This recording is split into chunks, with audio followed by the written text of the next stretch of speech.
बेटा हम next chapter start कर रहे हैं, दैट इज वेक्टर, है ना। We have completed the chapter next 9 chapter, now we are coming to the 10th chapter, that is vector. So vector you have studied in the physics also, ठीक है, there is nothing different.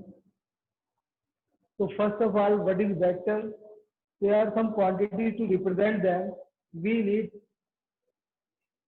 magnitude as well as direction, that is called the vector, है ना.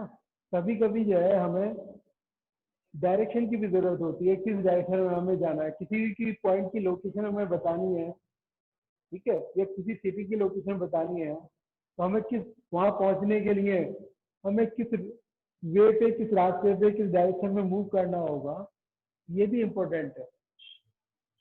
तो हमारे पास they are some can be represented by the vector. Vector का जो notation है, वेक्टर को हम जनरली जो है, ये सिंबल है वेक्टर का, इससे रिप्रेजेंट करते हैं. ए वेक्टर और बी वेक्टर, ठीक है, ये ऊपर जो सिंबल एरो बनी हुई है, ये आपका वेक्टर का सिंबल है, ठीक है. कोई भी वेक्टर क्वांटिटी है, उसको रिप्रेजेंट करने के लिए हम इस सिंबल का यूज करते हैं.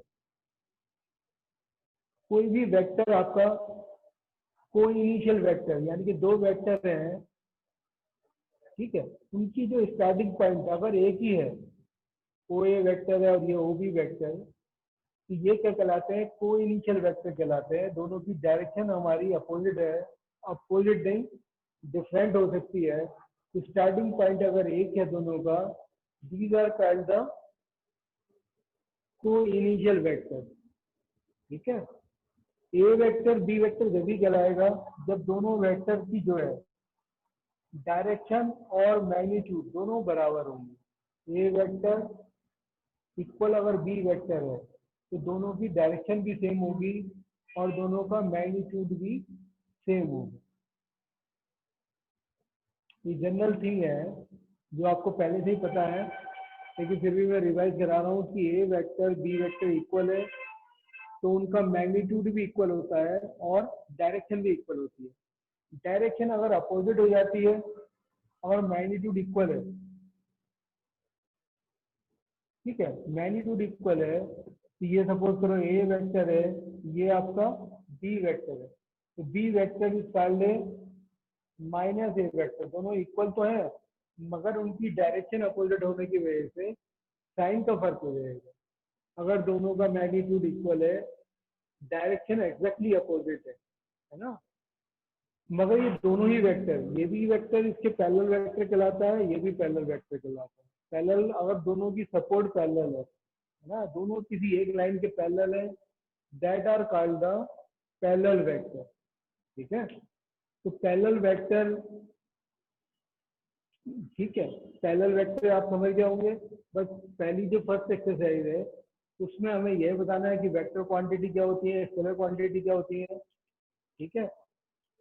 पैरेलल वेक्टर कौन सा है, अपोजिट वेक्टर कौन सा है, अपोजिट वेक्टर ये अपोजिट वेक्टर है. दोनों की डायरेक्शन अगर आपकी अपोजिट है और मैग्नीट्यूड सेम है, इक्वल वेक्टर जब भी होगा जब दोनों की डायरेक्शन भी सेम हो और मैग्नीट्यूड भी इक्वल है. जैसे ये हमने सपोज करो ये वेक्टर लिया है और ये हमने बी वेक्टर लिया, that is called a equal vector, ठीक है. तो ये हमारे इस तरीके से जो फर्स्ट एक्सरसाइज, पहले में हम उसी को डिस्कस कर लेते हैं, फिर सेकंड एक्सरसाइज की बात करेंगे.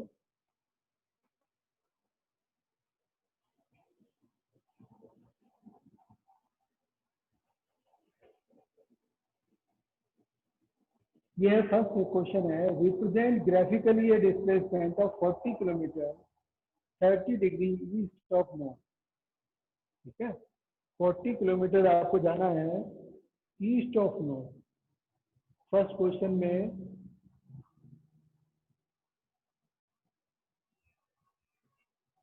ये अगर आपने ईस्ट लिया है, ये वेस्ट है, ये नॉर्थ है, ये साउथ है. 40 kilometre 30 degree east of north, ये 30 डिग्री का एंगल बना रहा है, ठीक है, ईस्ट ऑफ नॉर्थ. ये पॉइंट अगर आपका स्टार्ट यहाँ से हो रहा है तो ओपी जो पोजीशन होगी उस पॉइंट की होगी, इसके डिस्टेंस कितनी दी हुई है 40 किलोमीटर। तो ये आपके हमने डायरेक्शन क्या है, ये डायरेक्शन दी हुई है, ये वेक्टर क्वांटिटी है, ठीक है, वेक्टर क्वांटिटी को रिप्रेजेंट किया गया है, ठीक है। यहाँ पे तो सिर्फ आपको सिर्फ इसकी पोजीशन बतानी है ना, और इससे ज्यादा कुछ नहीं करना है। तो ज्यादा जो करना होगा तो हम ज्यादा जहाँ पे जरूरत होगी तो वहाँ आपको बता देंगे, यहाँ पर सिर्फ इतना ही काम करना है। फिर क्वेश्चन नंबर आपका सेकंड है। सेकंड में क्या करना है, classify the following measure as scalar and vector, ठीक है। स्केलर और वेक्टर क्वांटिटीज आपको बताना, 10 किलोग्राम वेट है, ठीक है। बताइए स्केलर क्वांटिटी है वेक्टर क्वांटिटी है, ये तो आपकी स्केलर क्वांटिटी है, इसमें कोई डायरेक्शन की जरूरत नहीं है। 2 मीटर नॉर्थ ऑफ वेस्ट, ये आपको जो है इसमें डायरेक्शन दी हुई है।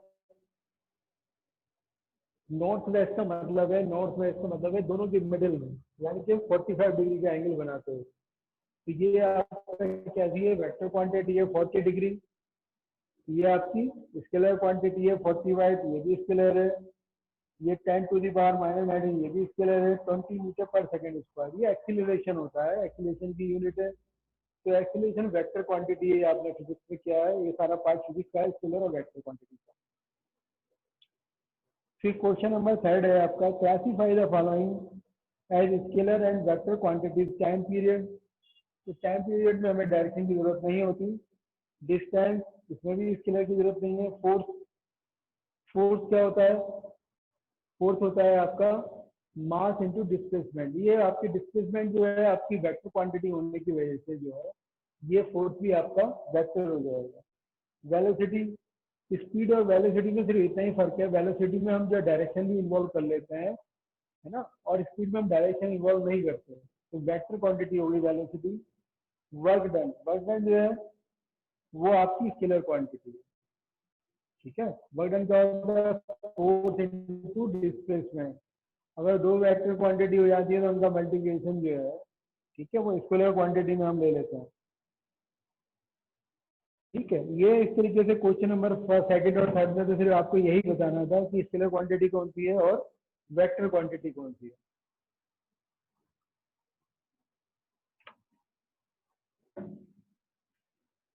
फिर बात करते हैं क्वेश्चन नंबर 4 की।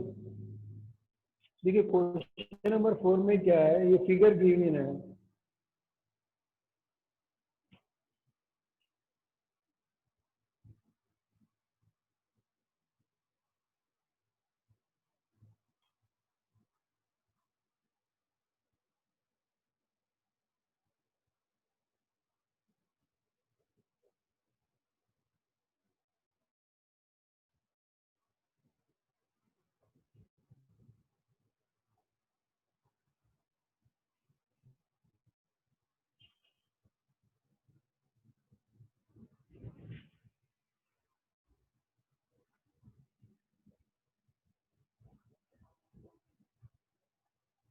ये बेटा इसमें हमें कई सारे वेक्टर दिए हुए हैं और उन्होंने बोला है कि ये जो है स्क्वायर है, आइडेंटिफाई द फॉलोइंग वेक्टर, ये हमें बताना है। को इनिशियल वेक्टर, को इनिशियल वेक्टर जिनका स्टार्टिंग पॉइंट सेम है, जैसे आपका ए वेक्टर और डी वेक्टर का जो है स्टार्टिंग पॉइंट सेम है, तो ये को इनिशियल वेक्टर हो गया, ठीक है। फिर है आपका इक्वल वेक्टर। अब इक्वल वेक्टर वो वेक्टर होगा जो इक्वल भी हो, क्योंकि ये स्क्वायर है तो स्क्वायर होने की वजह से इन दोनों का जो मैग्नीट्यूड है वो सेम है, लेकिन डायरेक्शन कैसी है, अपोजिट है।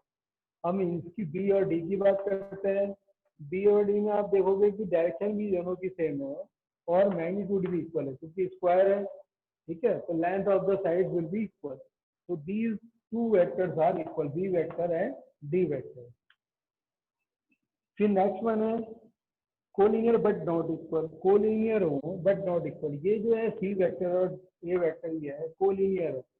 कोलिनियर हम उन वेक्टर्स को कहते हैं, एक लाइन में भले ही ना हो लेकिन वो पैरेलल भी हो, वो भी कोलिनियर वेक्टर कहलाते हैं। तो ये आपके जो है इक्वल नहीं है, इक्वल क्यों नहीं है, क्योंकि इनकी डायरेक्शन अपोजिट है। ये हमने इस तरीके से बेटा क्वेश्चन नंबर 1 से लेके 4 तक आपको समझा दिया, ठीक है। मैं इसे रब करता हूँ, फिर आप अगले क्वेश्चन की बात करते हैं। चलो अगला क्वेश्चन भी कर लेते हैं, क्योंकि इसमें भी कुछ ज्यादा कुछ नहीं है समझाने के लिए। क्वेश्चन नंबर 5 है,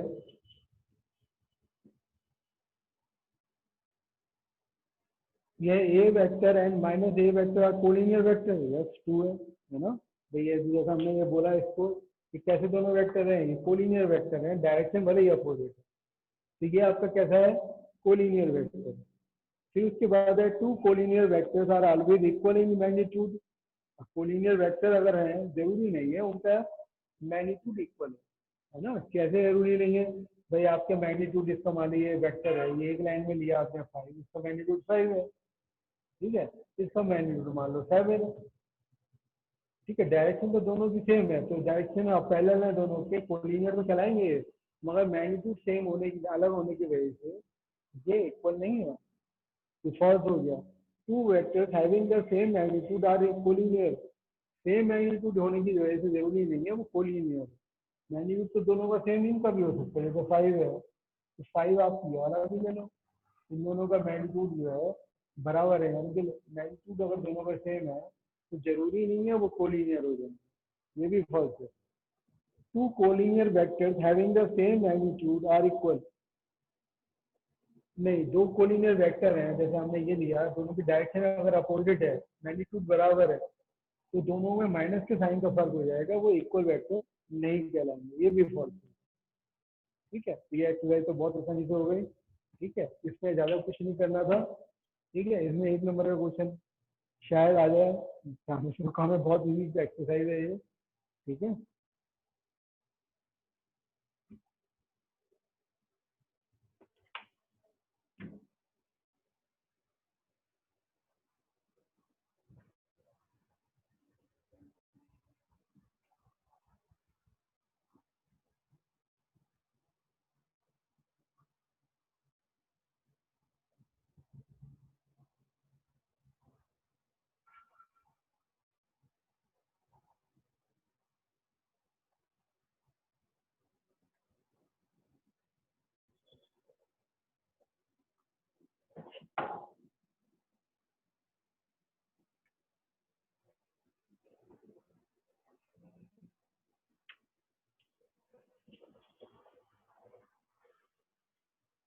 अब बेटे एक्सरसाइज नेक्स्ट की बात करते हैं, है ना। नेक्स्ट जो एक्सरसाइज है एक्चुअली में क्या है, जो वेक्टर क्वांटिटी है कि किसी भी जो है ना, दो वेक्टर है, ये ए वेक्टर, यानी कि हमने यहाँ से स्टार्ट करके हम ओ से ए पर पहुंचे और ए से बी पर पहुंचे, ये बी वेक्टर है। ये जो ओ बी वेक्टर है, ये दोनों का जो है रिजल्टेंट वेक्टर कहलाता है, ए वेक्टर प्लस बी वेक्टर। जैसे आपको ये पता चल रहा है, ये हम ओ से ए पर गए और ए से बी पर गए, फिर बी से सी पर आ गए, तीनों का सम कितना हो गया 0, जहां से चले थे हम वहीं आ गए। तो अगर हमने ओ से ए पर पहुंचे, ए से बी पर पहुंचे, बी से ओ पर आ गए, ठीक है, जहां से चले थे हम वहीं पर आ गए। ये मान लीजिए ओ ए वेक्टर को अगर हम ए वेक्टर से रिप्रेजेंट कर रहे हैं, ए बी वेक्टर को हम बी वेक्टर से रिप्रेजेंट कर रहे हैं, और सी वेक्टर जो ले रहे हैं हम ओ ए वेक्टर को सी, ओ बी वेक्टर को सी वेक्टर ले रहे हैं। मतलब हमने क्या लिया, ओ ए वेक्टर को तो ए वेक्टर ले लिया, ओ बी वेक्टर को सी वेक्टर लिया, और ए बी वेक्टर को हमने बी वेक्टर लिया, ठीक है। यहाँ पर आप देखो कि ओ से हम ए पे मूव किया, ए से फिर बी पे मूव किया, बी से ओ पर मूव किया, मतलब जहाँ से हमारा स्टार्टिंग पॉइंट था वहीं पर हम आ जाते हैं। तो बी ओ वेक्टर जो है, ओ बी वेक्टर अगर सी के बराबर है तो बी ओ वेक्टर बराबर हो जाएगा माइनस सी, ठीक है, डायरेक्शन क्योंकि अपोजिट है। तो आप ये देखो कि ए वेक्टर प्लस बी वेक्टर यानी कि इक्वल है सी वेक्टर, यानी कि सी वेक्टर क्या है, सी वेक्टर है आपका ओ बी वेक्टर, यानी कि ओ बी वेक्टर जो है वो इन दो वेक्टर का रिजल्टेंट कहलाता है, it is known as the triangle. तो ट्रायंगल लॉ में क्या करते हैं, अगर दो वेक्टर हैं ए वेक्टर बी वेक्टर, ठीक है, तो C vector will be the resultant of vector A and B taking from O to B, है ना, इनिशियल टू फाइनल पोजीशन। ठीक है, ये जो वेक्टर है आपका, ये ट्राइंगल लॉ कहलाता है, यानी कि तीसरी साइड, दो साइड अगर ट्राइंगल की अगर हम रिप्रेजेंट करते हैं दो वेक्टर से, तो तीसरी जो साइड है वो अपोजिट डायरेक्शन में लेना पड़ेगा। ऐसे नहीं लेंगे उसको कि हम, सॉरी, अपोजिट डायरेक्शन में तो ऐसे नहीं लेके हम इस तरीके से मूव करेंगे ओ टू बी, यानी कि सी वेक्टर जो है इन दोनों वेक्टर का रिजल्ट है। ठीक है, तो ये वेक्टर है जो हमने जो बताया आपको, ये ट्राइंगल लॉ कहलाता है। ट्राइंगल लॉ और पैरेललोग्राम लॉ दोनों लगभग एक जैसे ही है, दोनों में ज्यादा फर्क नहीं है ना। पैरेललोग्राम लॉ में क्या है कि हम जैसे किसी वेक्टर में, जैसे आप रीवर में आप मूव कर रहे हैं, रीवर में मूव कर रहे हैं आप, ए वेक्टर रीवर की जो मूवमेंट की जो डायरेक्शन भी है, ठीक है, और आप जो मूव करना चाह रहे हैं वो बिल्कुल सी स्ट्रेट मूव कर रहे हैं, है ना, बी वेक्टर की डायरेक्शन में, या आप यहाँ पे दिखा दो उसको बी वेक्टर में। तो जो आपकी जो आप 90 डिग्री पर मूव कर रहे हैं, लेकिन आप कहाँ पहुंचेंगे, आप यहाँ नहीं पहुंचेंगे। आप जो पहुंचेंगे, पहुंचने वाला जो पॉइंट होगा वो पॉइंट आपका ये होगा, यानी कि जो है ये वाला A vector B vector C vector, क्योंकि रिवर के फ्लो से आपकी डायरेक्शन चेंज हो जाएगी। तो ये पैरेललोग्राम ला ये उसी को इंडिकेट करता है जो हमारा ट्रायंगल ला है, ए वेक्टर बी वेक्टर है, सी वेक्टर हो गया, इसका रिजल्टेंट क्या हो गया, ए वेक्टर प्लस बी वेक्टर। यहाँ क्या है, यहाँ आपने पहले बी वेक्टर ले लिया और ये सपोज करो ये आपने ए वेक्टर बाद में लिया। पहले आपने क्या किया, आप इधर की तरफ मूव कर रहे हैं और रिवर इधर की तरफ फ्लो कर रही है, तो उसका रिजल्टेंट क्या हो जाएगा, ये हो जाएगा आपका बी वेक्टर प्लस ये वेक्टर। लेकिन दोनों कैसे रहेंगे, चाहे आप कहीं से मूव करें, पहले आप ए से स्टार्ट करें चाहे बी से स्टार्ट करें, तो क्या होगा, दोनों का जो है वैल्यू क्या आएगी आपकी, सेम ही आएगी। ये क्या कहलाता है आपका कम्यूटेटिव लॉ कहलाता है ना। कम्यूटेटिव लॉ क्या होता है कि A plus B is equal to B plus C. ठीक है, तो ये पैरेललोग्राम लॉ और ट्रायंगल लॉ में कोई ज्यादा अंतर नहीं है, एक ही बात है। ठीक है, तो पैरेललोग्राम में अगर एक साइड जो है पैरेललोग्राम की वेक्टर ए से इंडिकेट करते हैं और दूसरी साइड बी पैरेललोग्राम की दूसरी साइड से इंडिकेट करते हैं, तो then diagonal will indicate the resultant of vector a and b, this is known as the parallelogram law. तो पैरेललोग्राम लॉ जो है ये कम्यूटेटिव होता है। कम्यूटेटिव होता है तो हमने इसको सी वेक्टर से रिप्रेजेंट किया है, तो C vector is equal to A plus B हो जाएगा और C vector B plus A के बराबर हो जाएगा। तो दोनों ही देश में है ना, दोनों कम्यूटेटिव होते हैं, ये हमने शो कर दिया।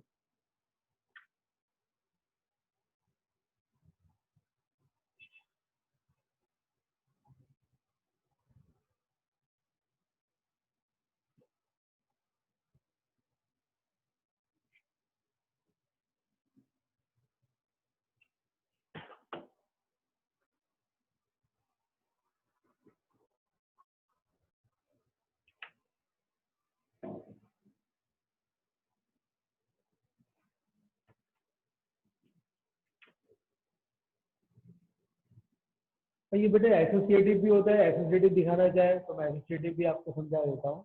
जैसे आपका कोई भी अगर हम लेते हैं फिगर, ये आपका ओ ए बी सी है, यहाँ पर हमने इसको ए वेक्टर ले लिया, इसको सपोज करो बी वेक्टर ले लिया, ये सी वेक्टर है ना, और पहले हमने इन दोनों को ऐड किया, इन दोनों को ऐड किया तो ये कितना हो जाएगा, B vector plus C vector. ठीक है, इन दोनों को अगर हम ऐड कर लेते हैं बी और सी को, तो इसकी वैल्यू कितनी आ रही है, बी प्लस सी आ रही है। इसी तरीके से आप जो है आप इसको रिप्रेजेंट करते हैं क्या हम इसको जो लिया है हमने, है ना, इनका जो रिजल्टेंट वेक्टर को जो वैल्यू हम निकालना है, तो सपोज करो हमने डी वेक्टर लिया, तो बी और सी का सम जो है बी प्लस सी आ गया। अब बी प्लस सी में डी ऐड करते हैं, सी किसके बराबर आ जाएगा, यानी कि ए वेक्टर जो आ जाएगा B vector plus C vector plus D vector के बराबर। ट्राइंगल लॉस है, इन दोनों का सम जो तीसरी साइड है, थर्ड साइड है, उससे रिप्रेजेंट कर दिया। इन दोनों का सम कितना होगा, दोनों साइड है, तीसरी साइड इससे रिप्रेजेंट कर दिया। तो बी प्लस सी को हमने पहले ऐड किया, फिर डी को ऐड किया। आप ऐसा भी कर सकते हो, ठीक है, हम पहले दोनों और किसी साइड को प्लस कर लेते हैं। सपोज करो इसको प्लस कर लिया, डी और सी को प्लस कर लिया, डी और सी को प्लस करते हैं पहले, ठीक है। तो ये इन दोनों का रिजल्टेंट कौन सा हो गया, ये हो गया आपका D vector plus C vector. फिर उसमें हम बी वेक्टर प्लस करते हैं, बी वेक्टर प्लस किया हमने, तो उनका रिजल्टेंट आएगा, तब भी ये आएगा आपका c plus d plus d. दोनों ही क्या है, इक्वल है। ये जो हमने ओ वेक्टर जो रिप्रेजेंट किया है, ये किसके इक्वल आ रहा है, B vector plus C vector plus D vector. तो दोनों ही स्थिति में, जो दोनों ही कंडीशन में जो है, ये कैसे वेक्टर है, इक्वल है। तो ये कैसे वेक्टर है, इसका मतलब ये है प्रॉपर्टी कैसी होती है वेक्टर्स में, हम एसोसिएटिव होते हैं, एसोसिएटिव प्रॉपर्टी का यूज कर सकते हैं। पहले किन्हीं भी दो वेक्टर को आप ऐड कर लो, तो उसका रिजल्टेंट जो आता है, ठीक है, वो सेम ही आता है। और किसी भी वेक्टर को किसी भी स्केलर से मल्टीप्लाई करेंगे, मान लीजिए ए वेक्टर है, ए के वेक्टर को अगर हम 5 से मल्टीप्लाई करते हैं, तो इसके जो मैग्नीट्यूड है वो 5 टाइम्स हो जाएगा, है ना। 5 ए का मतलब ये है कि इसका जो मैग्नीट्यूड है वो कितना हो जाएगा, वो 5 टाइम्स हो जाएगा, डायरेक्शन वही है। अगर ये मानो लैम्डा का सिर्फ इंडिकेट करते हैं, लैम्डा की वैल्यू अगर माइनस में है, माइनस में होने की वजह से क्या होगा, मैग्नीट्यूड तो वही रहेगा, डायरेक्शन अपोजिट हो जाएगी, मैग्नीट्यूड वही रहेगा। अगर लैम्डा क्या है आपका, नेगेटिव है, ठीक है। तो ये स्केलर क्वांटिटी है और वेक्टर क्वांटिटी है। इसी तरीके से एक यूनिट वेक्टर होता है। यूनिट वेक्टर अगर हम किसी वेक्टर को उसी के मैग्नीट्यूड से डिवाइड कर दें, तो वो क्या कहलाता है, वो यूनिट वेक्टर कहलाता है।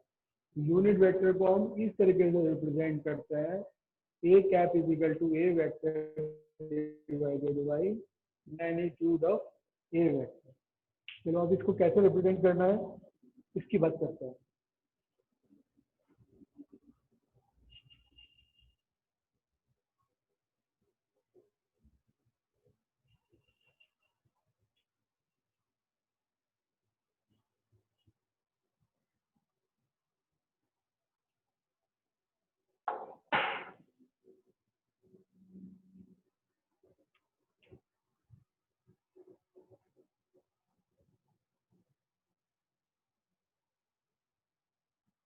एक मिनट, इसको जो है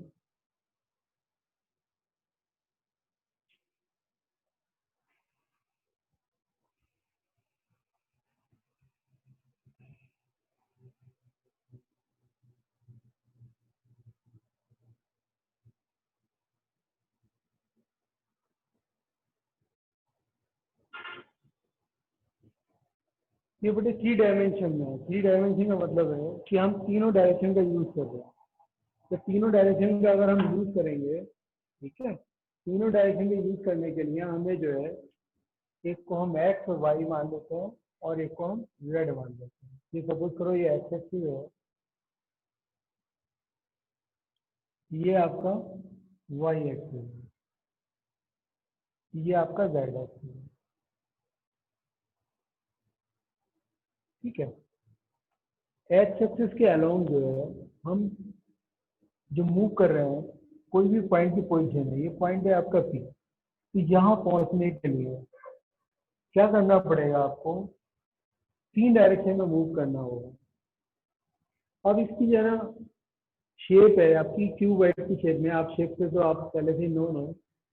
तो यहाँ पर आपको पहुंचने के लिए, ये पॉइंट पी पर पहुंचने के लिए आपको कैसे मूव करना होगा, पहले आप एक्स एक्सिस पे मूव करते हैं, ठीक है, एक्स एक्सिस पे मूव करते हैं, सपोज करो ए यूनिट, फिर वाई एक्सिस पे मूव करते हैं, फिर जेड एक्सिस पे मूव करते हैं, तब आप यहाँ पहुंचेंगे। तो इसके कोऑर्डिनेट क्या हो जाएंगे, A I cap B J cap plus C K cap. अब आप कैप क्यों लगाई गई है, ये जो है सिर्फ पोजीशन बताने के लिए। अभी तक क्या करते आ रहे थे आप, 2 डायमेंशन में करते थे, तो वहाँ पे एक्स और वाई होता था, और एक्स वाई को जो है हम पहला कोऑर्डिनेट एक्स लेते थे, दूसरा कोऑर्डिनेट वाई लेते थे। वैसे ही हम देते हैं, पहला हम एक्स एक्सिस के अलोंग, दूसरा वाई एक्सिस के, तीसरे जेड एक्सिस। ठीक है। अब बात ये है कि ये डायरेक्शन बताने की, ये जो यूनिट वेक्टर है आई जे के, सिर्फ ये डायरेक्शन बताना है, ये सिर्फ ये बता रहे हैं आपको एक्स एक्सिस के अलोंग आपको ए मीटर जाना है, वाई एक्सिस के अलोंग बी मीटर जाना है, जेड एक्सिस के अलोंग सपोज सी मीटर जाना है, सी यूनिट बोल लो या सी मीटर, है ना, मीटर से आप वेल नोन हो, इतनी डिस्टेंस जाना है, चाहे किलोमीटर बोल लो चाहे सेंटीमीटर। ठीक है, यूनिट कोई भी यूनिट आप यूज कर सकते हो। तो यहाँ पर हमें पहुंचने के लिए हमें तीनों तरफ मूव करना पड़ेगा। जैसे हम यहाँ पर हम ए यूनिट जाते हैं, तो मैंने इसको ए आई लिख दिया, यानी कि ये ए है, ये वाई एक्स में क्योंकि ये पैरेलल है, तो ये डायरेक्शन भी बी होगी, और ये लाइन इस लाइन के पैरेलल है, जो पैरेलल है। ठीक है, ये डिस्टेंस भी और इसी डिस्टेंस के बराबर है। तो इस तरीके से हम ए आई बी जे और सी के पर हम पहुंचे। तो ये जो कोऑर्डिनेट की है, पहले तो आप ये देखो, कंफर्म करो ये पॉइंट आपके कितनी समझ में आ रहा है नहीं आ रहा है। ठीक है, तो यहाँ पर आप हम इसकी डिस्टेंस निकालना चाहते हैं ओरिजिन से। ओरिजिन से डिस्टेंस इसकी हम कैसे निकालें। ठीक है, इसे डिस्टेंस निकालने के लिए आप ये लोग पाइथागोरस का हमें यूज करना पड़ेगा। पाइथागोरस से यूज किया, देखो ये जो है ये आपका 90 डिग्री का एंगल आपको लग नहीं रहा, मगर ये 90 डिग्री का एंगल है।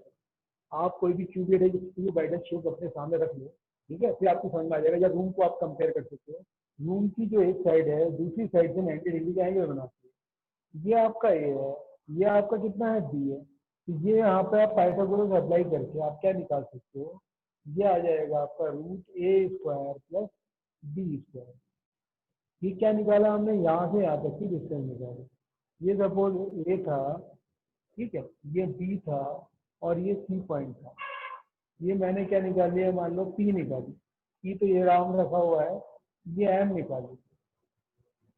पी एम जो निकाला हमने, P M is equal to, है ना, O A square plus A M square. अब हम ये चाहते हैं ओ पी निकालना। ये आपका कितना था, ये ए स्क्वायर था, और ये कितना था, ये बी स्क्वायर था, ये रूट में था। अब आपके सामने ये जो एंगल है, ये जो एंगल होगा ये 90 डिग्री का एंगल होगा, जो कि आपको बिल्कुल भी 90 डिग्री का नहीं लगे,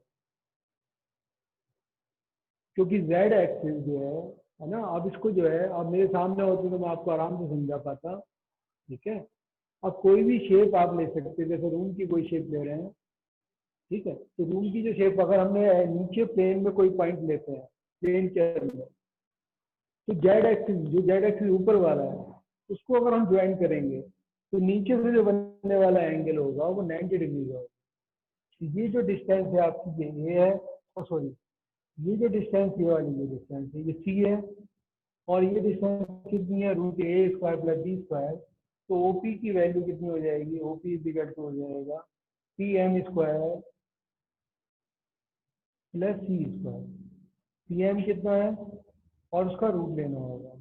ये है आपका A square plus B square plus C square, यानी कि O P square is equal to, आप स्क्वायर में लिखना चाहो तो स्क्वायर में A square plus B square plus C square लिख सकते हैं।